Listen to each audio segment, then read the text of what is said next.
Assalamualaikum warahmatullahi wabarakatuh. Pendengar cerita Kamis malam. Malam hari ini saya akan menceritakan cerita dari salah satu email yang masuk. Namanya saya samarkan menjadi Dita.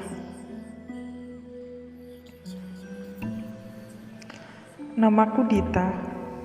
Aku sekolah di salah satu SMA swasta di Solo. Aku mempunyai 4 sahabat yang bernama Ria, Naya, Tommy, dan Gio. Kami sudah bersahabat dari kecil karena rumah kami berdekatan. Kami selalu bersama meski sempat terpisah waktu SMP. Aku dan Naya di SMP negeri dan mereka bertiga di SMP swasta, tapi nggak satu sekolah. Setelah itu, kami satu sekolah lagi di SMA. Sekolahku adalah bangunan lama, terdiri dari 2 lantai. Bisa dibilang bangunan sedari Belanda dulu, tapi masih sangat kokoh. Tommy adalah temanku yang sangat suka dengan horor.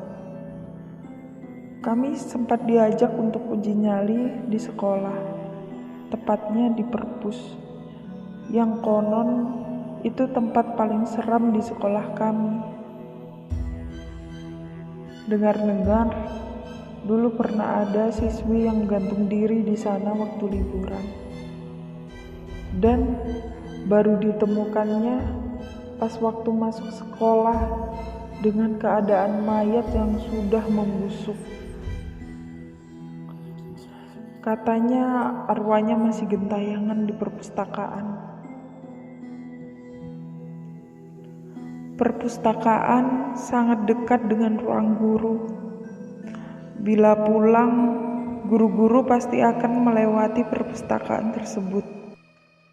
Kejadian guru matematika kami yang bernama Bu Gadis pulang telat karena harus memeriksa kertas ujian siswa. Saat melewati perpustakaan, dia samar melihat orang di dalam perpustakaan. Padahal pintu perpus sudah digembok waktu itu. Dia mengintip dari jendela, dari celah-celah tirai yang menutupi jendela itu dari dalam. Dia melihat sekeliling arah untuk memastikan apa ada orang atau tidak di dalam itu. Dan tiba-tiba dari depan jendela persis muncul kepala dengan wajah yang rusak, rambut yang acak-acakan, tersenyum lebar di hadapan Bu Gadis. Lantas Bu Gadis langsung lari tergopoh-gopoh sambil menangis sampai depan. Di depan gerbang ada satpam sekolah, namanya Pak Najib. Langsung menegurnya. "Ada apa, Bu?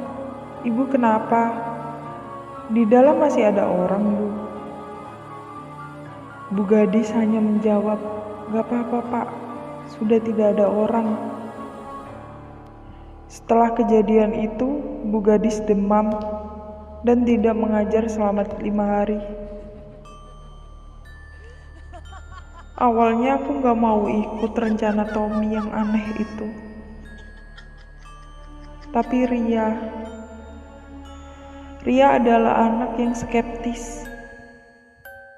Dia sangat tidak percaya dengan yang di luar akal seperti itu. Dia juga sedikit sompral karena ketidakpercayaannya itu dan bilang hantu itu cuma ada di kepikiran para penakut saja. Aku mau ikut dan buktiin ke kalian kalau cerita hantu itu cerita bohong. Aku, Naya, dan Gio gak mungkin meninggalkan kedua sahabat kami yang gila ini ke sekolah malam-malam sendirian.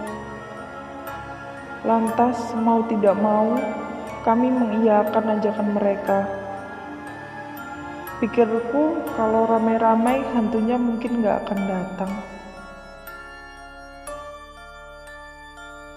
Singkat cerita, malamnya kami berkumpul di rumah Naya untuk berangkat bersama.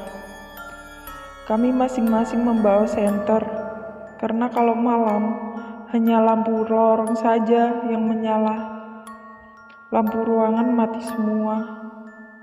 Dengan rasa takut, aku mengikuti teman-temanku yang berjalan menuju perpustakaan. Dan perpustakaan sudah digembok. Entah bagaimana caranya Tommy mempunyai kunci gembok perpustakaan itu. Setelah kami masuk, auranya sangat menakutkan. Aku merinding sekujur tubuh. Berbeda dengan Ria. Dia tidak kelihatan takut.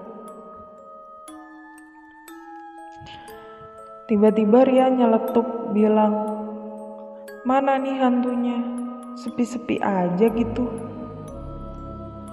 Gio langsung bilang, "Gus, jangan gitu. Kalau nggak ada apa-apa ya sudah, kita pulang saja." Tapi si Tommy menghadang sambil ngomong, "Tunggu bentar lagi ya. Tanggung nih, sudah sampai sini." Barengan dengan Tommy, ada suara tertawa cewek.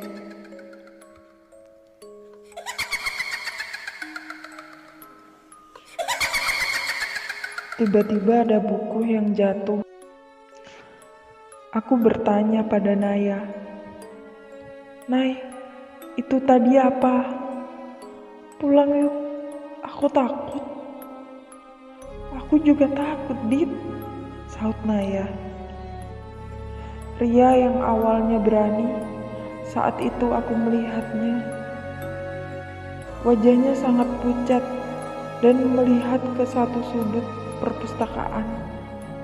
Dan dia menunjuk sambil berkata, "Kita berlima kan di sini. Lalu itu siapa?" Kami berlima sama-sama melihatnya. Sosok wanita berseragam sekolah, tapi tak jelas, hanya sampai pinggang. Dengan rambut yang ngautak-utak. Sosok itu semakin mendekat dengan tertawa. Sontak kami berlima menjerit dan lari terbirit-birit. Depan pintu kami bertemu dengan satpam sekolah kami, Pak Najib. "Kalian ngapain malam-malam ke sini? Kenapa pintu perpustakaan terbuka? Dari mana kalian dapat kunci gemboknya?" "Udah cepet kunci." Setelah Tommy mengunci pintu gembok, kami berjalan keluar sambil cerita semuanya. Dan ternyata Tommy meminjam kunci perpus dari wali kelas kami dengan beralasan mau kerja kelompok bareng di perpustakaan setelah pulang sekolah. Besoknya kami berangkat bareng lagi ke sekolah dengan keadaan yang masih syok berat karena kejadian semalam. Kami langsung bertemu dengan satpam sekolah Pak Najib untuk bilang terima kasih. Tapi setelah bertemu dengan beliau, kami semakin syok karena ucapannya. "Bapak tidak pernah menjaga sampai malam. Kalau semua sudah pulang, ya Bapak juga pulang. Bapak juga takut kalau sendirian di sini. Kalian ngapain juga malam-malam ke sekolah?" Tanpa menjawab pertanyaan itu, kami langsung pergi ke kelas dengan wajah yang sangat pucat dan bertanya-tanya, "Lalu siapa kemarin yang bertemu dengan kami?" Setelah kejadian itu, kami berjanji tidak akan melakukan hal bodoh lagi. dan tidak akan melupakan kejadian itu untuk dijadikan pelajaran.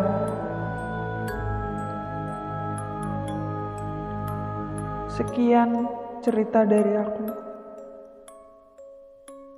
Kalau ada salah kata, mohon dimaafkan. Sekian cerita Kamis malam pada hari ini. Terima kasih sudah mendengar dan nantikan cerita Kamis malam selanjutnya. Wassalamualaikum warahmatullahi wabarakatuh.